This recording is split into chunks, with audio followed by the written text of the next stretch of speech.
საქართველოს დე-ფაქტო ხელისუფლება სიტყვით სულ ამტკიცებს ალბათ არასწორი სიტყვა ამბობს რომ დასავლური კურსისათვის მას არ უღალატია, დასავლური კურსისაგან მას არ გადაუხვევია. არადა ევროკავშირის სივრცეში უნგრეთისა და სლოვაკეთის გარდა ქვეყანა არ დარჩენილა, რომელიც საქართველოს დე-ფაქტო ხელისუფლებას არათუ არ გაუკრიტიკებია, რბილი სიტყვაა გაკრიტიკება, არამედ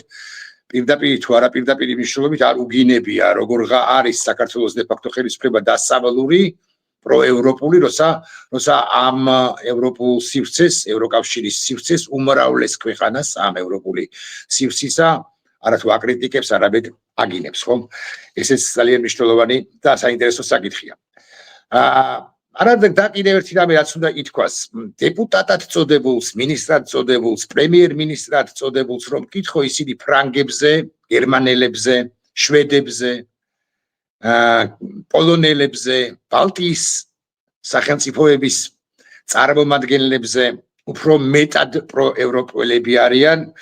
და მათ სულაც არ უღალატიათ ევროპის იდეისათვის ამას რომ წარმოვთქვამ, სიმართლე გითხრათ, ცოტა მეცინება კიდეც. რეალურად ასეთი ანტიევროპული და ანტიდასავლური ხელისუფლება მე ვარაუდობ, ჩემი და არა მხოლოდ ჩემი მოსაზრებაა ეს, რომ ჩვენ არ ყოლია დღიდან დამოუკიდებლობის აღდგენისა და ამ საკითხსაც განვიხილავ მე დიპლომატ გოჩა ჯავახიშვილთან, საქართველოს ყოფილ ელჩთან საფრანგეთში, თუმცა ვიდრე მასთან დავიწყებდე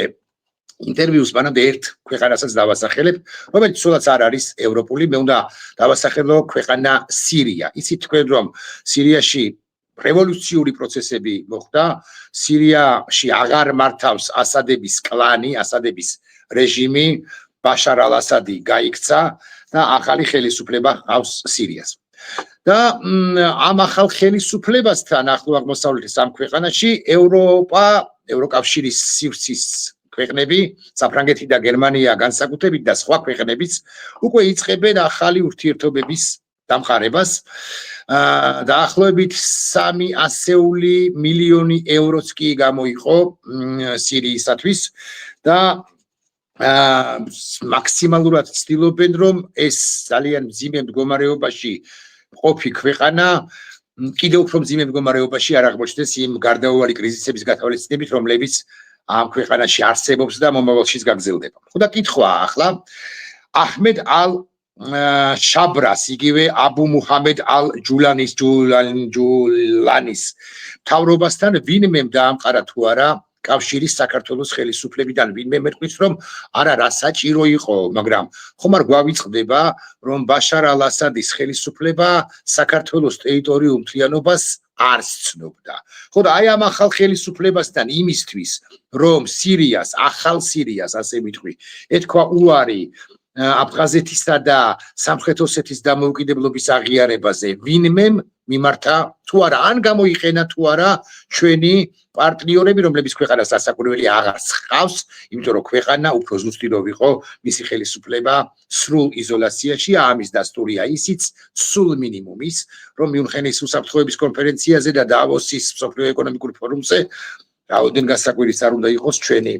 ხელისუფლებად წოდებული ჯგუფის არც ერთი წარმომადგენელი არ არის მიპატიჟებული. მე ვიწყებ საუბარს დიპლომატ გოჩა ჯავახიშვილთან, პატივსაცემ პირთან. მოგესალმებით ბატონო გოჩა, ძალიან დიდი მადლობა რომ მონაწილეობთ ჩემს გადაცემაში, რასაც საქართველოს დე-ფაქტო კონსტიტუციური ჩარჩოებიდან გასული ხელისუფლება აკეთებს, ხელისუფლებად წოდებული ჯგუფი აკეთებს, ანუ ეს ანტიდასავლურობა. როგორ ფიქრობთ ბატონო გოჩა? მე თქვენ სტატუსაც გავეცანი, მეც მიფიქრია რომ ეს არის უსაფუძვლო ამბიციები. ერთი ხანობა ვფიქრობდი ამაზე, მაგრამ თქვენი არ იყოს, მე სულ უფრო ბოლო პერიოდში მირბის ფიქრი, რომ ეს უსაფუძვლო ამბიციები სულაც არ არის. ეს არის აბსოლუტურად შეგნებული პოლიტიკა. ხო და აი ეს თემა განვავრცოთ თუ არ შეწუხდებით, მე ჯერაც შტაბ-ეჭდილების ქვეშ ვარ იმ სტატუსისა, რომელიც წავიკითხე, რომელსაც გავეცანი თქვენ სტატუს გულისხმობ. გასცენებთ ჩემს მოგზაურობას, მეც მართალი რომ გითხრათ, ბოლო პერიოდი რომ ვაკვირდებოდი ერთგვარ ცვლილებას დამოკიდებულებაში, ჩვენი ხელისუფლების წარმომადგენლების შეფასებებში. აქვე მინდა ვთქვა, რომ მე როგორც ელჩს არ გამჭირვებოდა ასე თუ ისე პოულობდი საკმარის არგუმენტებს, რომ ჩვენს პარტნიორებთან როცა კითხვები ისმებოდა თუ რატო ქონდა ესეთი ფრთხილი დამოკიდებულება რუსეთისადმი, უკრაინის ომში რატომ უფრო აქტიურად არ ვერთვებოდით, ან სანქციებს რატომ არ უერთდებოდით, უბრალოდ რატომ არ ვაწესებდით ორმხრივ სანქციებს რუსეთთან, მე ერთგვარი პრაგმატიზმით და სტრატეგიული მოთმინების პოლიტიკით ხსნიდი ამ დამოკიდებულებას. და მეც ჯერ საკუთარ თავს ვარწმუნებდი, რომ ეს იყო ერთადერთი გამოსავალი იმისათვის, რომ ქვეყანაში შენარჩუნებულიყო სტაბილურობა, რომ ეკონომიკური განვითარება ყოფილიყო შესაძლებელი, რომ მერე შემდეგ პოლიტიკურ ესე ვთქვათ წინსვლაზე გვეფიქრა, მაგრამ თანდათან დავრწმუნდი და განსაკუთრებით ეს იყო ბატონი ბიძინას 29 აპრილის გამოსვლა, სადაც ფაქტობრივად კურსი იქნა განსაზღვრული, ანუ გეზი უკვე ყოველგვარი ყოყმანის და ყოველგვარი მიკი-მოკიბვის გარეშე იყო ნათქვამი, რომ საქართველოს სავარაუდოდ ასწდებოდა ამ გზას, ანუ იქ იყო გარდა იმისა, რომ გლობალური ომის პარტიად იქნა დასავლური ძალები წოდებული, იქ ეს რიტორიკა გამოიკვეთა, მანამდე ცალკეული პოლიტიკოსები მოგეხსენებათ აკეთებდნენ ანტიდასავლურ განცხადებებს, რაც ჩვენ ვინც ასე ვთქვათ კანდიდატის სტატუსისთვის კარდაკარ დავდიოდით, ვითხოვდით მხარდაჭერას, თითოეული პოლიტიკოსის ესე ვთქვათ პატარა გზავნილს იქნებოდა ეს ტვიტი თუ იქნებოდა ეს რაიმე სტატუსი საქართველოს მხარდამჭერი, ეს დიდი შრომის ფასად ვაგროვებდით ამ თითო განცხადებას მხარდაჭერის და აქ საქართველოში გაკეთებული ერთი ანტიდასავლური ან ევროპარლამენტის შეურაცხყოფელი განცხადება ფაქტობრივად წყალში გვიყრიდა შრომას და მე სულ მქონდა ეს ერთგვარი ძიება თუ საყვედური, რომ რატომ ვერ ვახერხებთ, რომ თუნდაც ის გზავნილები გასაგებია ინტელექტუალურად ეს სიფრთხილე, ეს სტრატეგიული მოთმინების პოლიტიკა ინტელექტუალურად გასაგებია, რატომ არ ვერთვებით უკრაინასთან ომში უფრო ქმედითად, მეტი დახმარებით და ასე შემდეგ. ეს გასაგებია და ვახერხებდი კიდეც, რომ დამერწმუნებინა ჩვენი ფრანგი პარტნიორები, მაგრამ აი იმას თუ რატომ შემოვუბრუნეთ მუშტი ჩვენს პარტნიორ ევროპელებს, რატომ მოუღერეთ უпростоრად მუშტი და რატომ დავემუქრეთ, ან რატომ შევიცვალეთ ეს რიტორიკა და მათ თითქმის ერთგვარი მკლავჭიდი გამოუცხადეთ და საქართველოსადმი თავდასხმად განიხილებოდა ის ყველა დაუშვათ გამოთქმული შენიშვნა თუ საყვედური, რასაც ოცნების წარმომადგენლებს საყვედურობდნენ ევროპელი პოლიტიკოსები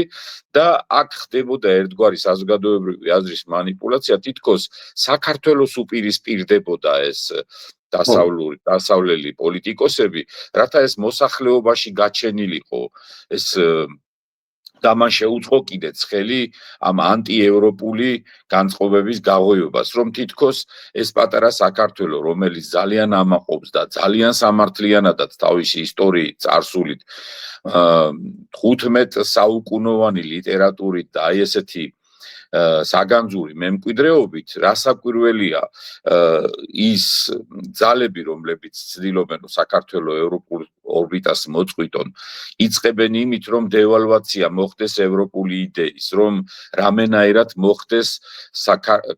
ქართველ ერში დასავლეთის როგორც ღირებულებათა სისტემის დევალვაცია და სწორედ აი ეს ხერხები იყო გამოყენებული ყველას თითქოს საქართველოს ეს სისპეტაკის სივრცე, რომ რისკები იქნებოდა საქართველოსთვის იმ შემთხვევაში თუ ჩვენი ინტეგრაცია მოხდებოდა ევროპაში, ამ სადაც არის გარკვეულება. თქვენ ბრძანებთ რომ სტრატეგიული მოთმინების პოლიტიკა უკრაინასთან იმართებაშიო, თუმცა უკვე შემდგომ, როდესაც საერთაშორისო სანქციებსაც კი არ შეუერთდა ომის დასაწყისიდან უკრაინაში რუსეთის არაპროვოცირებული შეჭრიდან გარკვეული პერიოდი, თუნდაც გარკვეული პერიოდის შემდეგ საქართველოს ხელისუფლება, ქართული ოცნების ხელისუფლება სტრატეგიული მოთმინება ერთია, მაგრამ სტრატეგიული შეიძლება თუ არა მე მაინც ვუწოდო ამას სტრატეგიული შეცდომაც არა, სტრატეგიული ხალათი. იმიტომ რომ აქ არ ვლაპარაკობ იმაზე რომ ჩვენ უნდა დაგვეწესებინა სანქციები, მესმის რომ ურთიერთობები უნდა გქონდეს სავაჭრო ეკონომიკური რუსეთთან, ამ ხელა მონსტრის სახელმწიფოა, ხო? და სავაჭრო სალდო, ექსპორტი, იმპორტი, ჩვენი ფერმერების და არა მხოლოდ ფერმერების, უამრავი კავშირი არსებობს ეკონომიკური პირველ ყოვლისა, სავაჭრო.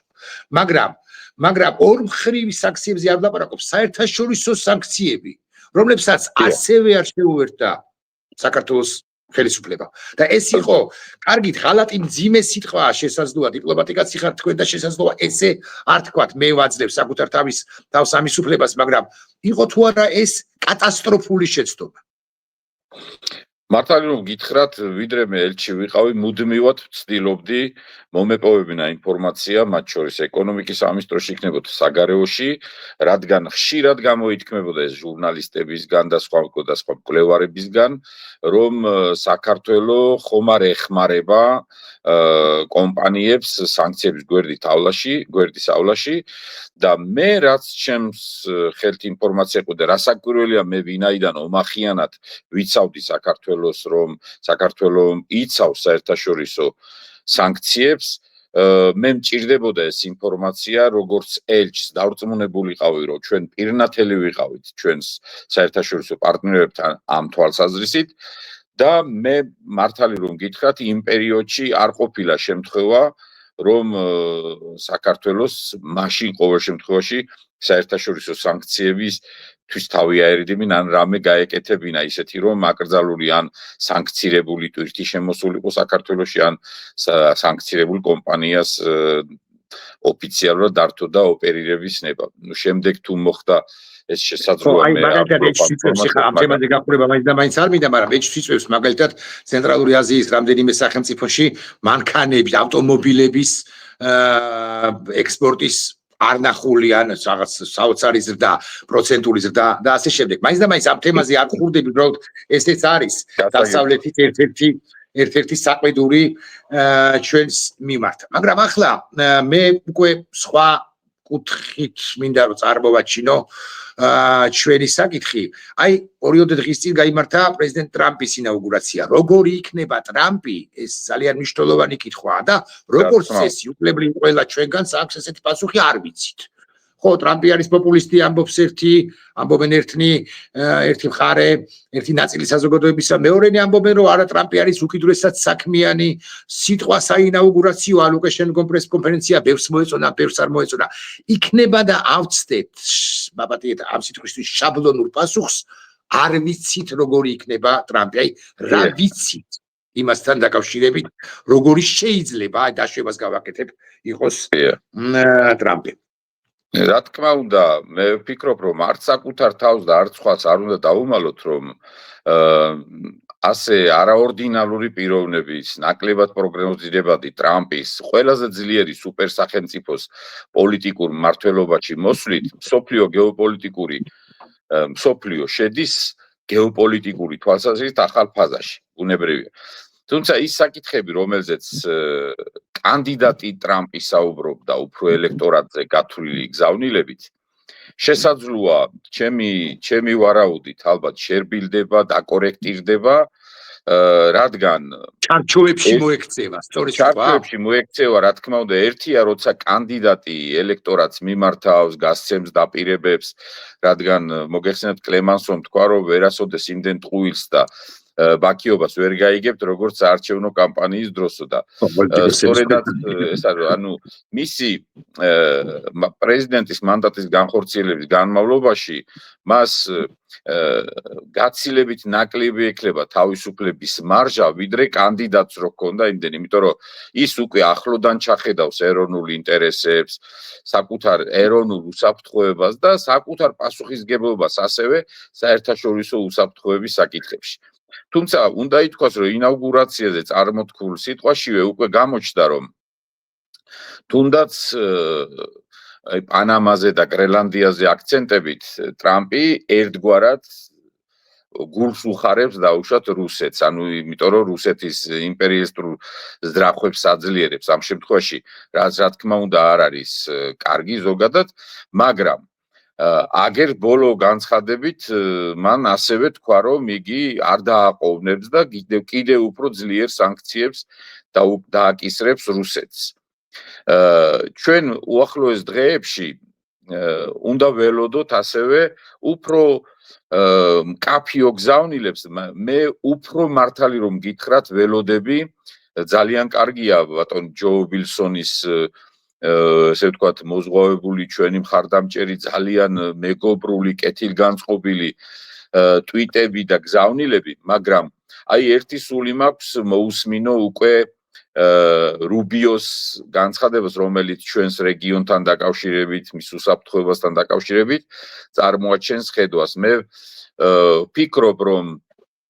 ტრამპის ხედვაც რომელმაც თქვა რომ დემოკრატია და მშვიდობა თავისუფლება იქნება მისი ესე ვთქვათ მთავარი ხაზი გასაგებია რომ კონსერვატორი ტრამპი ანგარიშს გაუწევს ასევე ქრისტიანულ მორწმუნე საზოგადოებას კრიტიკული იქნება ულტრალიბერალიზმის მიმართ კრიტიკული იქნება საერთაშორისო ორგანიზაციების მიმართ აგერ უკვე განაცხადა რომ კლიმატის შესახებ შეთანხმებიდან გავიდა მსოფლიო ჯანდაცვის ორგანიზაციიდან გავა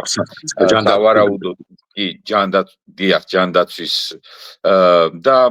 სავარაუდოდ იგი ყველას გააკრიტიკებს იქნება ეს პოლიტიკურ გაერთიანებამ ევროკავშირი მათ შორის ნატოში ეგრეთ თქვა რომ ევროკავშირმა უკრაინას უფრო მეტი დახმარება უნდა გაუწიოს რადგან უშუალოდ ევროპის კონტინენტზე მიმდინარე კონფლიქტია და ასე შემდეგ. ანუ მოკლედ რომ ვთქვათ, ზოგადად უნდა ვივარაუდოთ რომ ჯერ კიდევ მონტესკიეს მიერ ჩამოყალიბებულ პოლიტიკურ მორალსა და მეორე მსოფლიო ომის შემდეგ რომ დამკვიდრდა საერთაშორისო წესრიგი აი ამ წესრიგს ერთგვარად ხა ტრამპის მოსვლით ილონ მასკის პოლიტიკაში ჩართვით ესეც კიდევ ცალკე არაორდინარული ფიგურა აი ამ ტრადიციულ პოლიტიკურ წესრიგს ჩაანაცვლებს რეალ პოლიტიკა უფრო ძალის პრიმატზე ორიენტირებული მსოფლიო წესრიგი მაგრამ რაც არ უნდა იყოს პიროვნული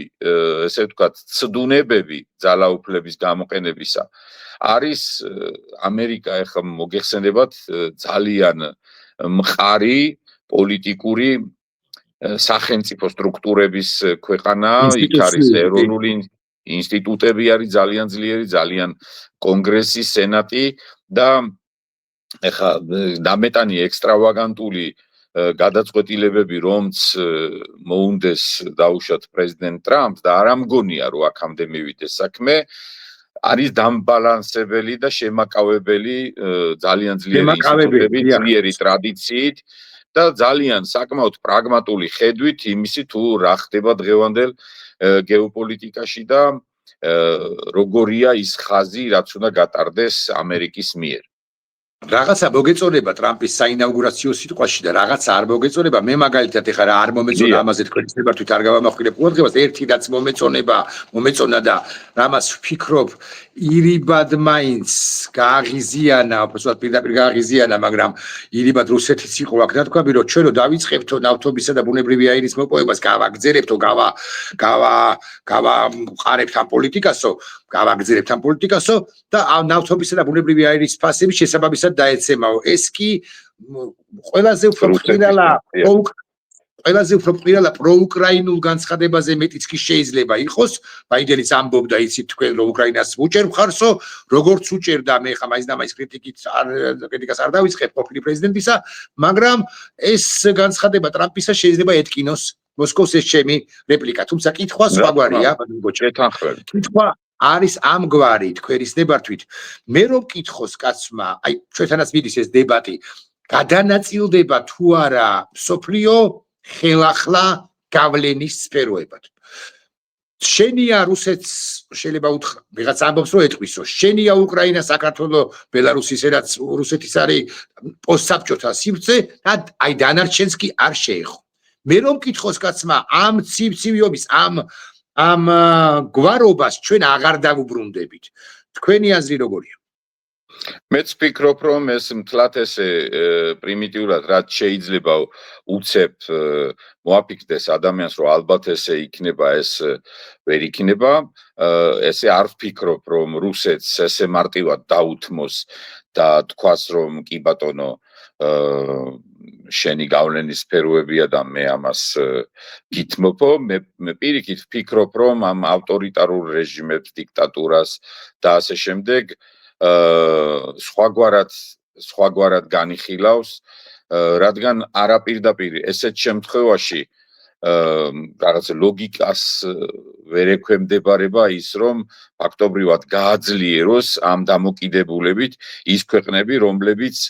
მისთვის პოტენციურ საფრთხეს წარმოადგენენ.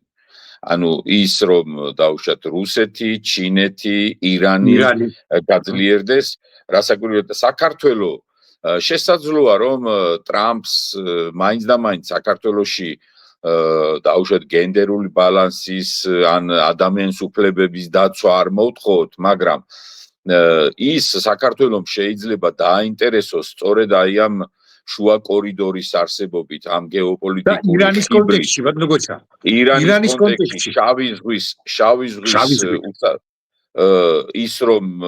ერთადერთი მხოლოდ ჩვენი დიდი მეზობლები არ იყვნენ ერთადერთი განგებ პატრონები შავი ზღვისა, რადგან შავი ზღვა ამერიკისთვისაც და ევროპისთვისაც თანდათან უფრო გახდება ძალიან მნიშვნელოვანი უსაფრთხოების თვალსაზრისით და არ ამგონია რომ ამერიკამ ასე მარტივად თქვას ამ დიდ შესაძლებლობებზე უარი და ის რომ ჩვენ შესაძლოა ოცნების მიერ გაჟღერებულ გზავნილებს ემთხვევა ეხა ბუნებრივი არავის უკვირდა რომ კონსერვატორი ტრამპი გარკვეულ ტრადიციის პატივისცემლ განცხადებებს გააკეთებდა, მაგრამ ეს იმას არ ნიშნავს რომ ტრამპი გახდება დაუშვათ ოცნების მოკავშირე პრეზიდენტი. აუცილებლად ტრამპი განიხილავს თუ როგორი რიტორიკით ველაპარაკებით ჩვენს პარტნიორებს, როგორია ჩვენი მადლიერების ხარისხი იმ უზარმაზარი მილიარდობით დახმარებისა, რომელიც ამერიკას უკვე გაწეული აქვს და ის ხა კიდევ შეიძლება გავიხსენო რომ ამერიკის ელჩის დაბარება იმის საყვედურით რომ თქვენს ამერიკის ქმედებები წითელ ხაზებს უახლოვდება და ჩვენ მოგვიწევს თუ ასე გაგრძელდა შესაბამისი ზომები მივიღოთო, ეს ვფიქრობ მივა ტრამპის ყურამდე და აუცილებლად გაღიზიანდება ის თან მით უმეტეს მისი პიროვნული ხასიათიდანაც რო ვთქვა და თანაც იცით რა არის ერთი შესაძლოა არასწორი პარალელი იყოს, მაგრამ ფრანგებს აქვს გამოთქმა რომ როცა ყველა თანასწორია, მაგრამ ზოგიერთი უფრო თანასწორია ვიდრე დანარჩენიო და ბუნებრივია რომ ამ ურთიერთობებში რომელიც ჩვენ გაგვაჩნდა ამერიკის შეერთებულ შტატებთან ეს იყო არათანასწორი, ესე ვთქვათ, არა მარტივად გასაგები დამოკიდებულება, რომ ქვეყანა რომელიც ჩვენი სუვერენიტეტის სადარაჯოზე იყო 30 წელია ჩვენ ამერიკა არის ჩვენი განსაკუთრებულად მნიშვნელოვანი სტრატეგიული პარტნიორი და ევროკავშირი მათ მიმართ ჩვენ ასეთი რიტორიკით გავაგრძელოთ ურთიერთობა. ჩემი მთავარი საყვედურიც მართალი რომ გითხრათ, მე დიპლომატი ვარ, მოგეხსენებოდა არ მინდა რადიკალური ვერ ვიქნები შეფასებებში, მაგრამ ყველაფერი იმ გეოპოლიტიკურ კონტექსტში მართლაც რომ გინდოდეს, რომ განსაკუთრებული სიფრთხილით გადაარჩინო ქვეყანა დაუშვათ ომს ან სტაბილურობას. არ შეიძლება რომ ვერ მონახო მეგობრებთან პარტნიორებთან ისეთი სალაპარაკო ენა, რომ ბოლოს და ბოლოს უთხრათ, რომ დიახ, მე მეშინია რუსეთის. აი რას გააკეთებდი შენ ჩემს ადგილზე რო იყო ამ გეოგრაფიულ სივრცეში. და არა ასეთი რიტორიკით, რომ ფაქტობრივად მტრად გამოვაცხადეთ. მე ფრანგი კოლეგები მეუბნებიან, რომ არასდროს აი ხა საუბარში მითხრეს, რომ არასდროს მსგავსი განცდა საქართველოში არ გქონიაო და ეხა ჩვენ რჩება შთაბეჭდილება, რომ თითქოს საქართველოდან გვესაუბრებიან როგორც მტრულად განწყობილ ქვეყანას. ხშირ შემთხვევაში მეუბნებოდნენ მე, რომ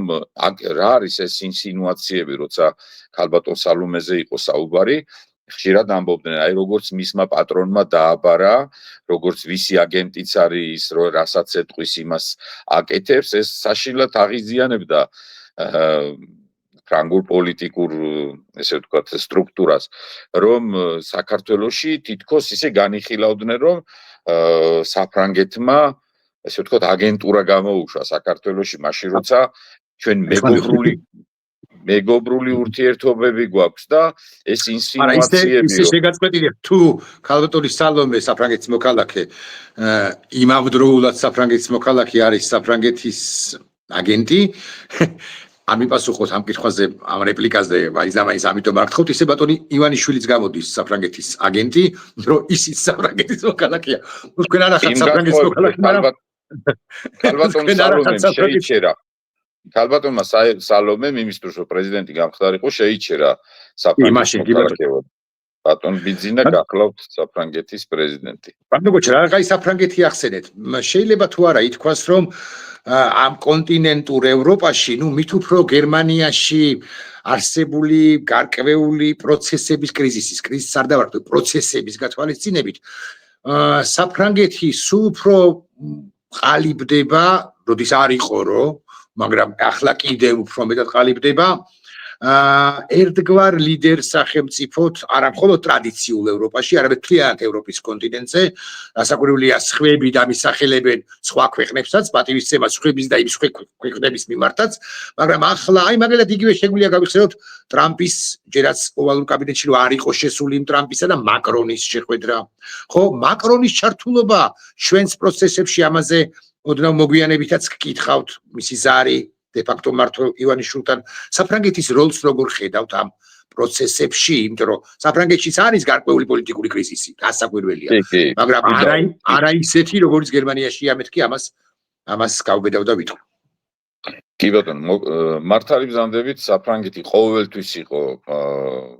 ასე ვთქვათ, ლიდერშიპში, ევროპულ ლიდერშიპში, შარლ დე გოლიდან მოყოლებული. შარლ დე გოლი მოგეხსენებათ, სკეპტიკურად იყო განწყობილი ამ სუპრანაციონალური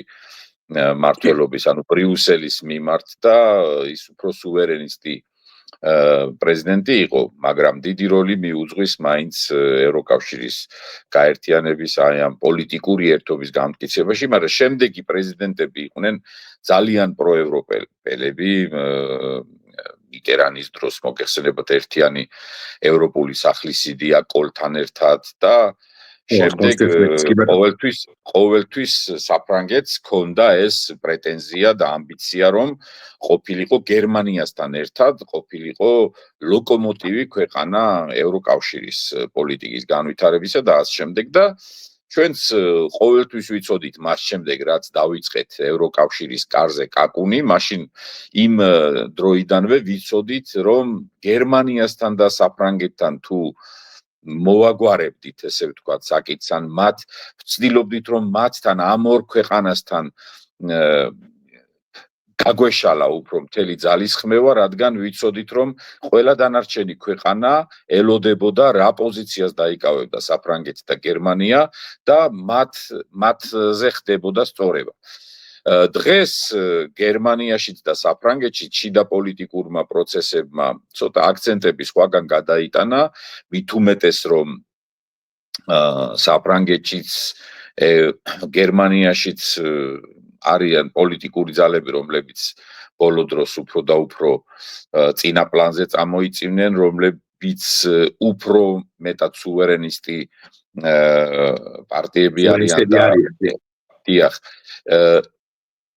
ევროპულ, ესე ვთქვათ, იდეას და ერთიანობას ეს ასე თუ ისე ცოტა ასუსტებს, მაგრამ და ეხლაც ტრამპის მოსვლას ერთგვარი შიშით ვერ ვიტყვი, მაგრამ სიფრთხილით უყურებენ ევროკავშირის წევრები, რადგან იციან, რომ ტრამპს დიდად გულზე არ ეხატება ევროკავშირი ზოგადად, მათ შორის შეგვიძლია ვთქვათ, რომ იქნება პოლიტიკური, ასევე ეკონომიკური გავლენა, მაგრამ ესეც მნიშვნელოვანია ევროპის გამოფხიზლებისთვის, იმისთვის, რომ ევროპა შეძლოს და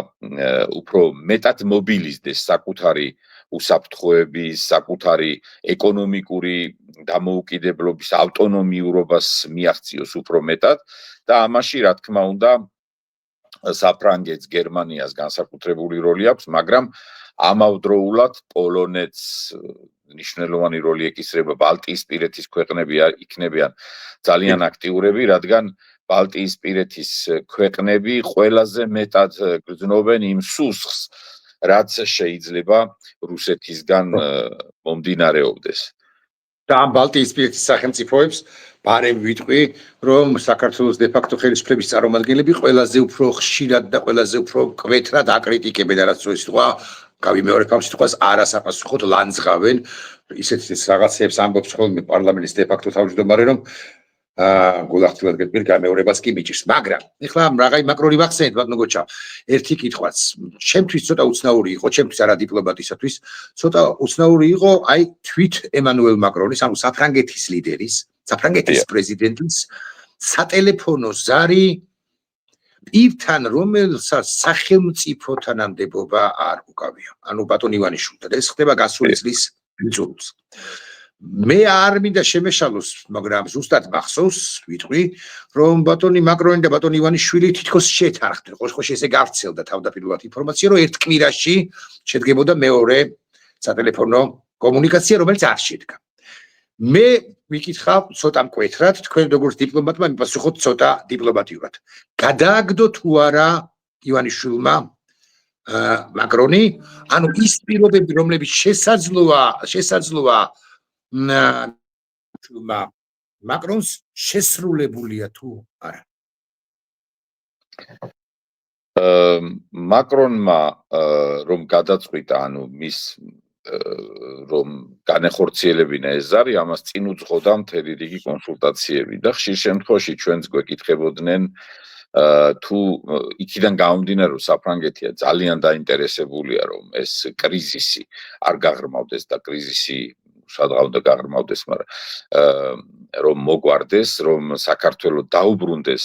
ევროპული ინტეგრაციის გზას, რადგან იქიდან გამომდინარე, რომ საფრანგეთი კარგადაც ცნობიერებს საქართველოს როლსა და მნიშვნელობას და არა მარტო ჩვენს რეგიონში, არამედ ევროკავშირისთვის, მისი მომავალი უსაფრთხოებისთვის, რუსეთთან მიმართებაში პოზიციონერებისთვის და ჩაითვალა, რომ უნდა საფრანგეთს რამენაირად მით უმეტეს იმ ძველი მედიაციის გამოცდილებით 2008 წლის აგვისტოში სარკოზის მედიაციის ევროკავშირის თავმჯდომარე ქვეყანა გახდათ მაშინ საფრანგეთი. დიპლომატიურმა გუნდმა გადაწყვიტა, რომ ვინაიდან მათ იცოდნენ, რომ ერთადერთი ადამიანი, ვისაც შეეძლო რაიმე ეფექტური გადაწყვეტილება მიეღო, აქ ორი ფაქტორი იყო. ერთი, რომ პრემიერ-მინისტრს, ანუ საქართველოს პრეზიდენტთან შეხვედრის პრობლემა მას არ აქვს, ხშირად ხვდება, რამდენიმე დღის წინ იყო შენახვედრი მასთან, ისაუბრეს კიდეც, მაგრამ მან ჩათვალა, რომ ერთი მხრივ, რომ ვინაიდან არ არის აღიარებული პარლამენტი, მის მიერ დანიშნული ხელისუფლება არ უნდოდა რომ ეს ესე ვთქვათ დიპლომატიური ლაფსუსი პროტოკოლის დაეშვა და მიემართა პრემიერ-მინისტრისთვის ერთი მხრივ და მეორე მხრივ მან ამ ჟესტით, რომელიც ფრანგული პროტოკოლის უხეში დარღვევაა, რომ პრეზიდენტმა სახელმწიფოს მეთაურმა აიღო ტელეფონი და დაურეკა ფაქტობრივად მართველი პარტიის დამფუძნებელ, ანუ ფაქტობრივად დე-ფაქტო მმართველს, ამით მან არათუ ის აღიარა როგორც დე-ფაქტო მმართველი, არამედ ამით ხაზი გაუშვა იმას, რომ მე კარგად ვიცი, ვინ არის რეალურად გადაწყვეტილების მიმღები და ამიტომ გირეკავ თქვენ და შესაძლოა იქ საუბარში მოიმიზედა რომ იმიტოც რომ იგი საფრანგეთის მოქალაქეა და ამიტომ საფრანგეთის პრეზიდენტი თავისუფლებას აძლევს მას მიმართოს ვინაიდან არ გაგრძელდა ეს ანუ გაგრძელება აღარ მოყოლია ამ მედიაციის მცდელობას მაკრონმა ჩათვალა რომ პირველი საუბრის შემდეგ მან ვერ დაინახა ის რესურსი რომ შესაძლოა მისი მედიაციის გაგრძელებას, ანუ მეორე ზარს რეალური ქმედითი შედეგები გამოეღო, ამიტომ მე ვფიქრობ, რომ იგი საკუთარ რეპუტაციას გაუფრთხილდა და აღარ შევიდა, ასე ვთქვათ, ამ თამაშში, რომ შემდეგ ვერ მიღწეული შედეგი არ ჩაწერილიყო მის, ესე ვთქვათ, მარცხად. მაგრამ ჩემი აზრით ამ ჟესტით იმით რომ ფაქტობრივად დიდი გამონაკლისი დაუშვა მაკრონმა და მე დარწმუნებით შემიძლია გითხრათ რომ ასეთ გამონაკლისებს ხშირად არ უშვებს მაკრონი ეს იმის მიმანიშნებელი იყო ჩემი აზრით თან თუ გავითვალისწინებთ რა ღრმა კრიზისი იყო და სამთავრობო საპარლამენტო კრიზისი ამ პერიოდში მაკრონს მან დრო იპოვა და თავისუფლება მისცა, მის გამო შეიძლება გააკრიტიკონ შიდა პოლიტიკის დროს, რომ რა გესაქართველოება, მაშინ როცა შიდა პოლიტიკაში გაქვს ასეთი გამოწვევები და პრობლემები, მან უბრალოდ ვერ დააიგნორა ის პრობლემა, რაც საქართველოშია, რადგან იგი გამჭრიახი პოლიტიკოსია და კარგად ესმის საით შეიძლება წავიდეს ეს კრიზისი და რა შეიძლება მოყვეს. ამიტომ აი ეს ყველაფერი უნდა ეთქვა და ეგრძნობინებინა ბატონი ბიზნესთვის რომლისგანაც იგი ელოდა რომ თუ იყო კიდევ რესურსი რომ საქართველოს დაბრუნებულიყო ევროპულ ელოდა რომ ბატონი ბიზნა არ მიპასუხოთ კლავაც იქნებოდა უფრო აღარ ვიტყვი ადეკვატურს, მე ვიტყვი უფრო მოთანამშრომლე თქვენის ნებართვით ესე ვიტყვი. რა ეს საქართველოებოდა, მე ვიტყვი მაყურებელს თქვენის ნებართვით ბატონო გოჩა, იმიტომ რომ ევროპისათვის, ევროპის კონტინენტ დასავლეთისათვის თვრიალად საქართველო არის მეტისმეტად ძვირფასი სახელმწიფო. დასავლეთი განიხილავს საქართველოს საკუთარ დაწილად. სხვა შორის იმავე მაკრონს თუ არ მეშლება ეკუთვნის ეს არაჩვეულებრივი თეზა, მოდი ესე ვიტყვი, რომ ევროპა იწყება ლისაბონიდან და მთავრდება თბილისში ახლა შემიძლია გადამწიო კიდეც და ერევანიც კი შემოვიყვანო, თუმცა უკვე 38 წუთია ეთერში ვარ და ახლა კავკასიის თემაზე რო ვისაუბროთ, კიდე 38 წუთი არ გვეყოფა. მე და ბატონ გოჩა ჯავახიშვილს პრაქტიკულად ბოლო კითხვა, ბატონო გოჩა, თქვენ ახსენეთ თქვით რომ ქალბატონი სალომე აღარ არის საფრანგეთის მოქალაქე, მაგრამ ის იყო საფრანგეთის მოქალაქე. თქვენ იყავით საფრანგეთის ელჩი, საფრანგეთში, საქართველოს ელჩი. ჩვენ საუბრობდით საფრანგეთის ლიდერ მაკრონზე და ჩვენ საუბრობდით იმავდროულად საფრანგეთის მოქალაქე ბიზნა ივანიშვილზე. სალომე ზურაბიშვილზე მინდა გკითხოთ, ამ პროცესში რა მნიშვნელოვანი როლის თამაში შეუძლია მას პირს, რომელიც სხვების იყვნენ ცხადია შეერთებულ შტატებში ინაუგურაციაზე პოლიტიკოსებს გულისხმობ, მაგრამ აი ქალბატონი სალომე, მოდი ესე ვიტყვი, სხვები არ მიწყენენ, ნაბიჯნახევრით, ან ორ ნაბიჯნახევრით წინ იყო მათზე არავის არ ვაკრინებ უბრალოდ როგორც პრეზიდენტი. რა როლის თამაში შეუძლია პრეზიდენტ ზურაბიშვილს ამ პროცესში, დემოკრატიულობისა და დასავლურობის პროცესში? დიახ, ქალბატონი სალომე რჩება, ასე ვთქვათ, საქართველოს ევროპული ღირებულებების ერთგული საზოგადოების სახით იმ ადამიანების პროტესტის და გზავნილების ესე ვთქვათ მატარებლად და გადამცემად საერთაშორისო საზოგადოებისადმი რომლებიც ათენ აღამებენ რუსთაველის გამზირზე საქართველოს სხვადასხვა ქალაქებში რადგან ამ პროტესტმა მოიცვა სრულიად საქართველო და აი ამ მამაცი დაბედული ქართველების გზავნილებს გადასცემს ქალბატონი სალომე საერთაშორისო თანამეგობრობის წარმომადგენლებს. ქალბატონ სალომეს უზარმაზარი დიპლომატიური გამოცდილება აქვს. მას კარგად ესმის რა ენაზე უნდა ესაუბროს უცხოელ პარტნიორებს, რაზე გააკეთოს აქცენტი და მას ძალიან სწორი გზავნილები ჰქონდა თქვენ მოусმენთ რა საკვირველია და თქვენი მსმენელიც მოусმენდა Fox News-ში მის გამოსვლას იგი არაჩვეულებრივად წარადგენდა საქართველოს იმ მოსახლეობას რომელიც ყველაფრის ფასად იცავს არ უშინდება მოსალოდნელ დაპატიმრებებს დარბევას და ამ შემდეგ და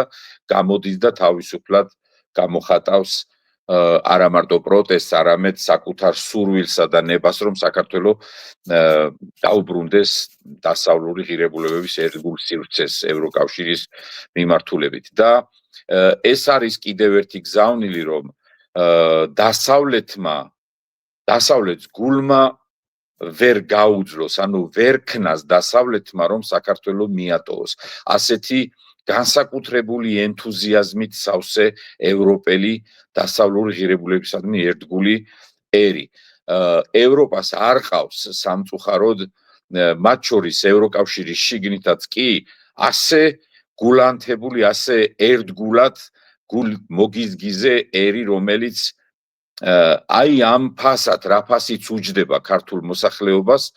იბრძოდეს და მიილტვოდეს ევროპისაკენ. კარგადაც ცნობიერებს რა, რომ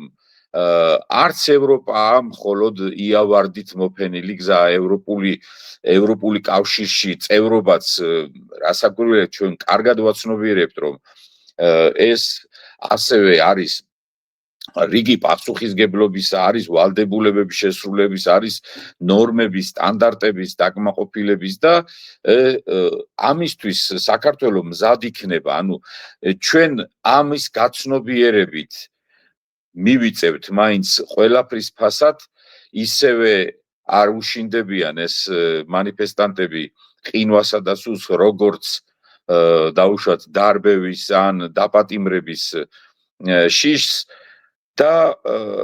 მე ვფიქრობ, რომ დიდი უსამართლობა იქნება ზოგადად, რომ ამ პროტესტმა არ გამოიღოს შედეგი, რომ მათმა ხმამ არ მიაღწიოს ჯერ შიგნით ჩვენთან იმ ხელისუფალთა ყურამდე, რომელთაც აქვთ ამ კომპრომისის მოძებნის, ესე ვთქვათ, რეალური რესურსი და მე არ ვიცი მე არა წეღანაც თქვი რომ მე არა ვარ ისე რადიკალურად განწყობილი არც მტრულად განწყობილი მათ შორის ოცნების მიმართ, მაგრამ მათ აქვთ დღეს ისტორიული შანსი რომ დაამტკიცონ რომ ნამდვილად ერთგულები არიან ევროპული ღირებულებებისადმი და აი ეს ხალხი ეს არაჩვეულებრივი ადამიანები, რომელთა სტიგმატიზება ხდება, დემონიზება ხდება ამ ახალგაზრდების თითქოს რაღაც გაურკვეველ თრობაში არიან და არიციან რას აკეთებენ. მე რამდენჯერმე მომიწია მათთან ერთად რუსთაველის გამზირზე ყოფნა და ეს არის აი სახენათელი, გონებანათელი, აი სუფთა სინდისისა და პროფესიული თავმოყარეობის მქონე ხალხი რასაკვირველია ასეთივე ხალხი არის ძალიან ბევრი საქართველოში და მინდა რომ ერთი მუჭა ერი ვართ, ხო ძალიან პატარა ერი. ბუნებრივია რომ ჩვენ ერთგვარი გადაშენების შიში გვაფიქრებინებს რომ ხომ არ წავიშლებით, ხომ არ დავკარგავთ იმ იდენტობას, რომელიც ჩვენი წინაპრების ბრძოლების წყალობით დღემდე მოვიტანეთ და ძალიან დიდი ბოროტება იმ პოლიტიკოსებისაგან იმ გრძნობიარე, ესე ვთქვათ, წერტილებზე მანიპულირება, რომ აი ჩვენ ქართველობას დავკარგავთ, რომ ჩვენი ესე ვთქვათ აღრევა შემუშავებულიებთ თუ მკითხავთ. რასაკვირველი, ანუ ის ერთი რაღაცა პრობლემა რომ კარგად გადააყლაპონ შემდეგ ადამიანს, რომელსაც არ აქვს საკმარისი ინფორმაცია ან არ იცნობს, რომ თითქოს ევროპა ვისაც უნდა ის მას ნაკლებად ეძვირფასება ან ოჯახური ღირებულება ან ტრადიციები, ეს ყვასი არ არის, ვინც რეალურად იცნობს ევროპას, იქ ოჯახიც საკრალური ღირებულების მქონეა და ტრადიციაც და ყველაფერი და ის რომ ქართველს უნდოდეს ევროპა, მან უნდა იცოდეს რომ ევროპას არ ჭირდება სტერილური ყველაფრისგან გაფილტრული ბოდიშით ესე ვთქვათ ეროვნულობისგან დაცლილი ეს ერთ-ერთი ყოფილი კოლეგა მას ჭირდება ევროპას ჭირდება საქართველოს თავისი კრიმანჭულით, თავისი ტრადიციებით, თავისი თუნდაც აი სუფრის კულინარიული კულტურით და ყველა იმ ღირებულებებით, რითიც ჩვენ ქართველები თავს ვიწონებთ. ანუ გოჩა ძალიან დიდი მადლობა თქვენი ამ პასუხის რომელიღაც ეტაპზე, რომელიღაც ნაწილის დროს მე გაუბედე და დიპლომატ კაცს ესე ცირცე რა აგიწიეთ, იმიტომ რომ აღმაფრთოვანმა თქვენმა სიტყვებმა დასავლეთმა ვერ უნდა ქნას საქართველოს მიტოვებაო და აი ესე გავთავხედი და წერა აგიწიეთ, შეამჩნევდი. ძალიან დიდი მადლობა ამ ინტერვიუსთვის. ჩვენ ვართ მოგიზგიზე ერი, ესე ბრძანეთ თქვენ და ესე აღვიქვამს ჩვენ ევროპა. მე გიერთდებით თქვენ იმ სულისკვეთებაში რომ ამ ახალგაზრდებს და არა მხოლოდ ახალგაზრდებს, არამედ შედარებით ჭარბაგებსაც ამ ეს ჩვენი ბრძოლა რასაკვირველია ფუჭად არ ჩაივლის, არ უნდა ჩაიაროს, ესე ვიტყვი და უნდა ჩვენ ამ სივრცეს ძალიან უპატრონო და პატრონობა